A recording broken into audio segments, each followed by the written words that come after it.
Well, greetings, children. You just got done having a no doubt robust discussion about some of the ancient Greek philosophers, the big three, the Trinity, Socrates, Plato, and Aristotle.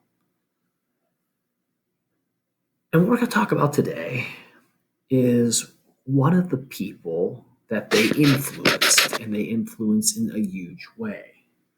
And this is probably the ancient world's single most important political figure as far as spreading so many of the ideas that we've talked about.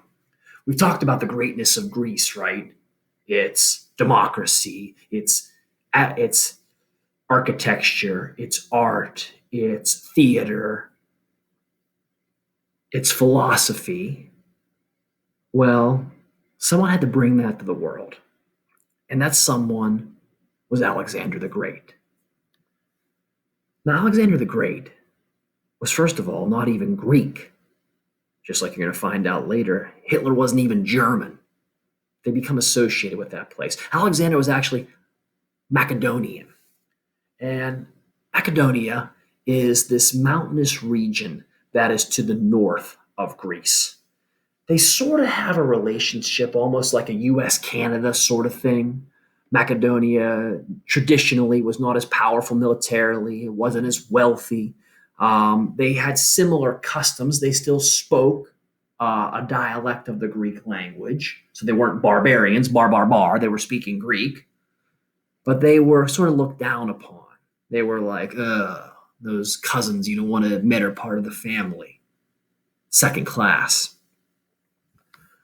To understand Alexander, you got to understand where he comes from, what his influences were. First off, he is the son of the king of Macedonia, and that is Philip II.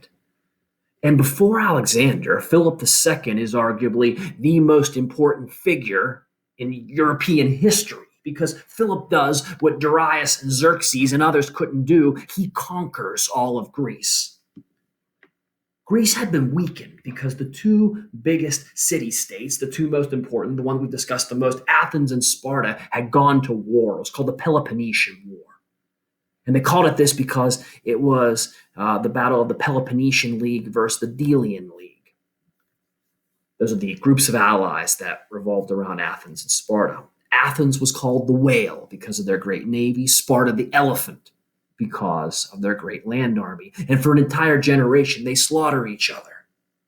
And actually, Sparta will win this war when they get naval help from, of all people, the Persians.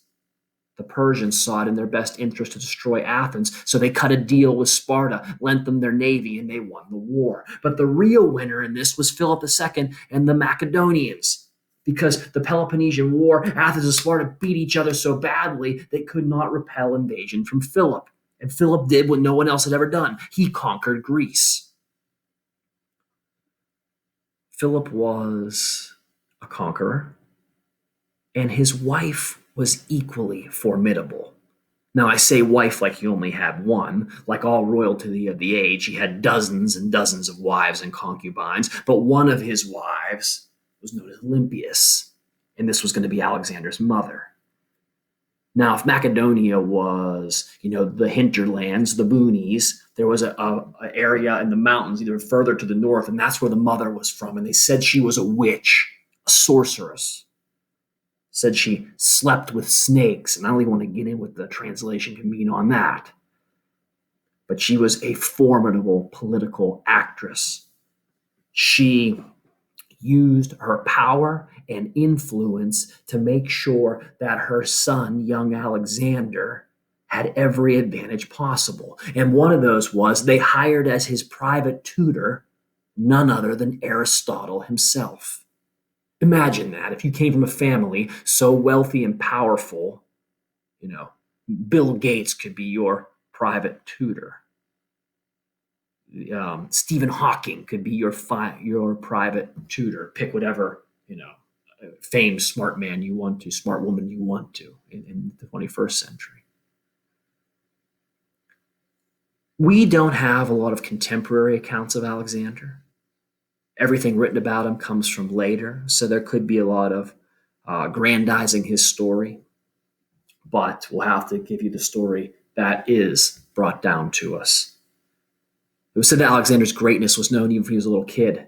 There's a story that a horse merchant came to Philip and was selling these wild horses. And Alexander saw this one. He said, "I want that one, Dad." 7 years old or whatever. And Dad says, "We'll take that one." And the merchant says, "Oh, I'd love to sell it to you, but that horse cannot be rode. It cannot be broken." And Alexander said, "I can do it." And as the story goes, he realized the horse was afraid of its own shadow. So he covered the horse's eyes, turned it around. Next thing you know, this little 7-year-old Alexander is riding around on this horse. Bucephalus is what tradition says its name was. When Philip conquers Greece, Alexander's a teenager. He's part of the army. He runs the cavalry and he's good at it. And Philip has this idea in his head that he's going to now do the unthinkable. He's going to take the fight to the Persians and try to conquer Asia. And Philip very well might have done it. He was raising an army to do so. Then an unfortunate thing happened. Philip died. Now, we don't know exactly who killed him. It was a murderer, and that guy was immediately murdered.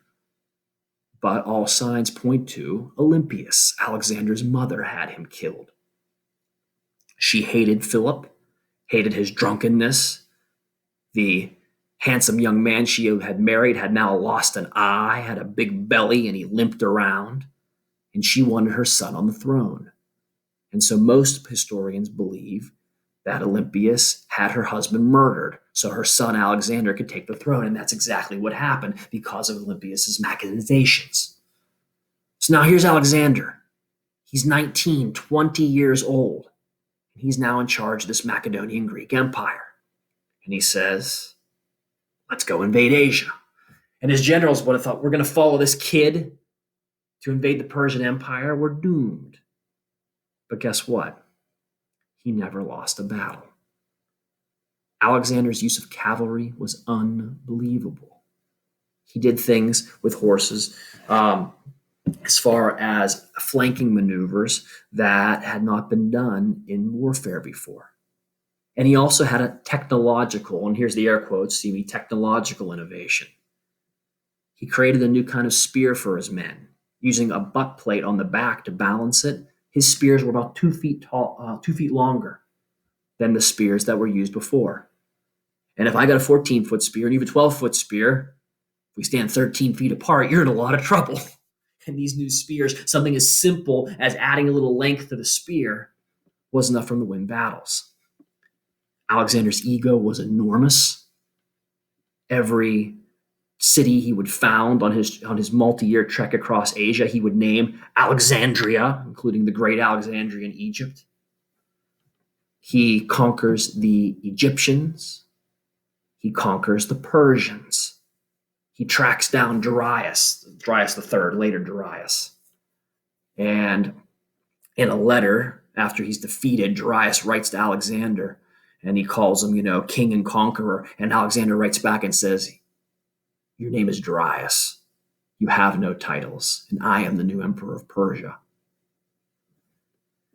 There's a story about this tourist trap city called Gordia. And then there was something called the Gordian knot. It was said only the wisest man in the world can untie it. So Alexander marches his army 50 miles out of the way to Gordia. And he gets there. He looks at this knot that, only the gods could untie. He fiddles with it for a minute or two, and he pulls out his sword and he cuts it in half. I've solved the Gordian knot. It's the way Alexander rolled. When Alexander conquered Persia, he brought down the oldest empire that the Middle East had ever seen, the biggest, and he flung it into chaos. And he tried to stabilize it by having his men marry Persian women as they went. And he too took multiple Persian wives along the way. He wanted to integrate Greek and Persian, Greek and Egyptian, and when they got as far as India and Bactria, Greek and Indian culture. And we call that syncretic blend of Greek and Indian and Persian and Egyptian culture, we call that Hellenism. A great example of Hellenism is in art, we'll look at that tomorrow, but in food.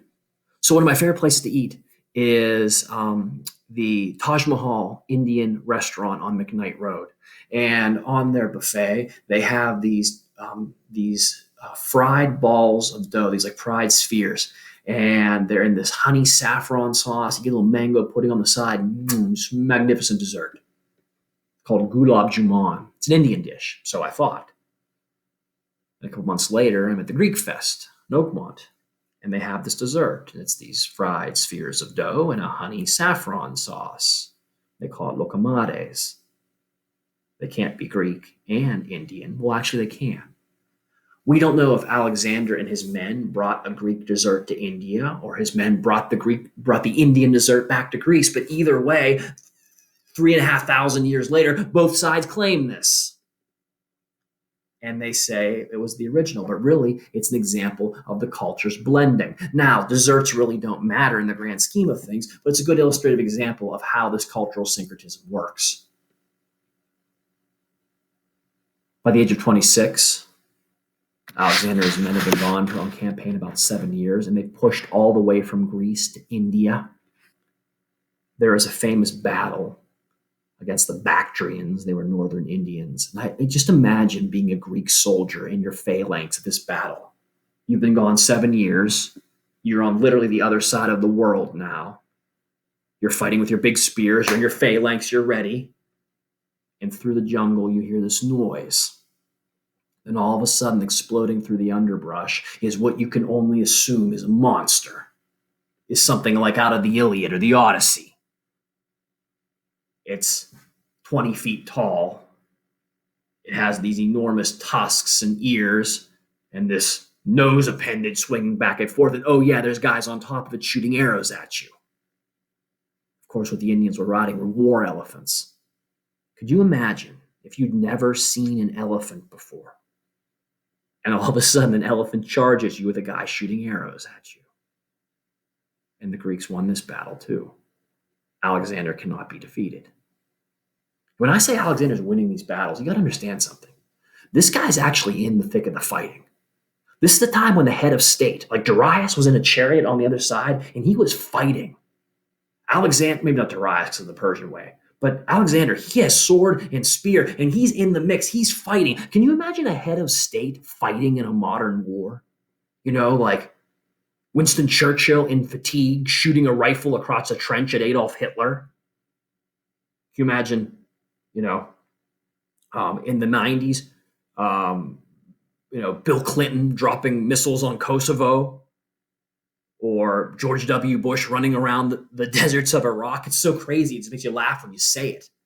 But at this time, the heads of state were literally fighting in the army. You could go kill the other head of state. And that's what Alexander almost did. He goes and he tries to get Darius. Darius actually wounds Alexander, cuts him in the leg before he manages to escape. That's crazy. It's a story about Alexander. He charges out to meet another general. He stabs him through the face with a spear. And a guy was going to get Alexander from behind, but one of his generals saved Alexander by cutting the guy's arm off. Now, maybe the Greek authors are making it up after the fact, but man, it's a good story. Is it true? I don't know. It's a good story.